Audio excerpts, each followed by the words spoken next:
SIR এর পথে তৃণমূল পথে নামছে অভিষেক বন্দ্যোপাধ্যায়, মমতা বন্দ্যোপাধ্যায়। দেখুন, যারা পথে নামছে আমি বলবো পথে নামা ভালো, কারণ গরম কমে গেছে। দুদিন পরে কমলা লেবু সিজন আসবে, কমলা লেবু কালারটা ভেবে নিন। আর এটা বলবো, এদের বোধহয় ওয়াকার মেশিন খারাপ হয়ে গেছে, তাই পথে নামছেন। কয়েকটা মানুষ রাস্তায় নামবেন, পিটি করবেন নিজেদের খরচে, কার কি অসুবিধে? বারবার এই পরীক্ষার দিনগুলোকে বাঁচা হচ্ছে কেন? ৮,০০০ স্কুল বন্ধ করে দিয়েছে এই সরকার, তো তারা পথে নেবে, পরীক্ষা বানচাল করতে চাইবে না? কি যে বলেন। এদিকে শোভন বাবুর সঙ্গে দেখলাম বৈশাখী ম্যাডামও যোগ দিলেন তৃণমূলে।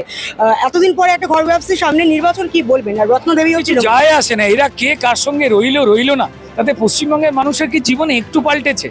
সরকারি কর্মচারীদের 1 টাকা মাইনে বেড়েছে। পশ্চিমবঙ্গে যারা পরিযায়ী শ্রমিক হয়ে এই রাজ্য ছেড়ে, বউ বাচ্চাকে ছেড়ে অন্য রাজ্যে চলে যেতে বাধ্য হলো, বৃদ্ধ বাবা মাকে ফেলে, তাদেরকে সুদিন ফিরে এসছে। শোভন বাবু বৈশাখী দেবীকে লোকে থেকেই বিভিন্ন রকম ভাবে নৃত্য করতে দেখেন, নাচতে দেখেন, মমচিত্তে টাইপের।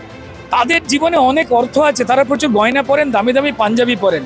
পশ্চিমবঙ্গের সাধারণ মানুষের কিছু যায় আসে? তারা ভালো থাকলেন কি খারাপ থাকলেন, সেটা দিয়ে কারুর তো জীবনের যন্ত্রণা পাল্টাবে না। না, পরিযায়ী শ্রমিকরা কি বাড়ি ফিরে আসতে পারবেন? যে শিক্ষক হতে চেয়ে ছেলে মেয়েগুলো হিন্দু মুসলমান, তারা মার খেলো, তাদের রক্ত কি মুছবে?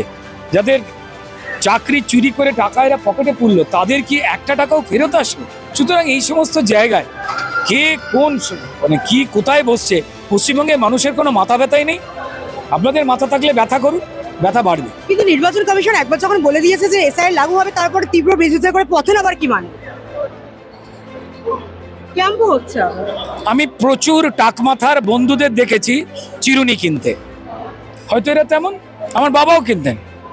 আমার বাবা একটা ছোট এইটুকু চিরুনি পকেটে রাখতেন, কানের পাশ দিয়ে আমার বাবার ম্যাক্সিমাম 2-1টা চুল ছিল, বাবা সেগুলো যত্ন করে আঁচড়াতেন। সেটা আটকাতে পারেনি, এদের পথে না আটকাবেন কেন? হাঁটতে দিন।